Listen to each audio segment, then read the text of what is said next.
देखो, हर स्ट्रगल है ना वो दिखती नहीं है। जैसे सामान्य तौर से आप किसी का स्ट्रगल देख रहे हो, उसे महसूस करो, हर स्ट्रगल दिखता नहीं है। इसलिए अगली बार अगर आप किसी को जज करने जा रहे हो ना, तो किसी को जज करने से पहले, उसके कर्मों को जज करने से पहले कुछ ध्यान से सोचना। क्योंकि कुछ लोग ऐसे भी हैं ना जो बिना किसी कंप्लेंट के, बिना किसी इशू के और बिना किसी ड्रामा किए हुए वो अपनी जिम्मेदारी अंदर ही अंदर बहुत तरीके से निभा रहे होते हैं। वो अपने आप से लड़ रहे होते हैं, लेकिन वो कभी अपने डिपेंडेंट्स को, अपने बच्चों को, अपनी फैमिली को, अपने एम्प्लॉयज़ को कभी फील नहीं होने देते कि उनके अंदर क्या चल रहा है। वैसे समझो, अगर कोई एक पिता है ना, अगर एक पिता है वो अपने बच्चों के सामने हमेशा राजा बन के रहता है, क्योंकि वो नहीं चाहता कि उनके बच्चों को ये फील हो कि उसके पापा के पास फाइनेंशियल क्राइसिस चल रही है।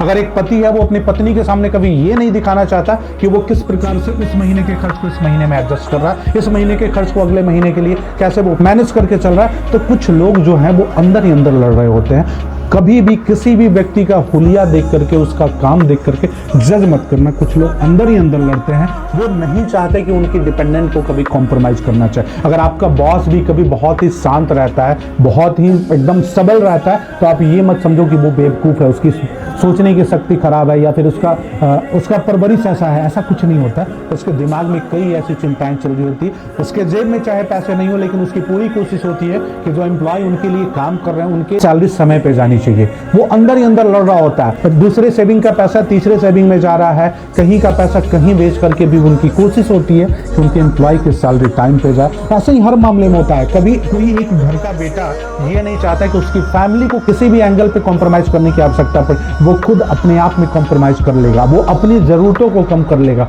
वो अपनी ख्वाहिशों को मार लेगा, वो फटेहाल रह लेगा, वो अपने नए कपड़े नहीं खरीद सकता है, वो अपनी बिना पॉलिश का सूट पहन लेगा, लेकिन वो कभी नहीं चाहता कि वो अपने डिपेंडेंट्स को, अपने बच्चों को, अपनी फैमिली को, अपने माँ बाप को, अपने एम्प्लॉयज़ को कभी ये चीज़ एहसास होने दे कि वो फाइनेंशियल क्राइसिस से गुजर रहा है। लेकिन फाइनेंशियल क्राइसिस जो है हर व्यक्ति के साथ कभी न कभी आता है।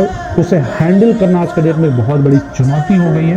कुछ लोग अंदर ही अंदर लड़ रहे होते हैं, अपनी आर्थिक समस्याओं से जूझ रहे होते हैं, लेकिन वो आपको फील नहीं होने देते हैं। अगर आपके जीवन में भी ऐसा कोई किस्सा आपके साथ होता है तो वैसे व्यक्तियों का रिस्पेक्ट करना। वैसे लोग बहुत ही दिल से बहुत अच्छे होते हैं, जो अपनी खुद को परेशानियों में रख करके वो आपको कभी परेशान नहीं देखना चाहते।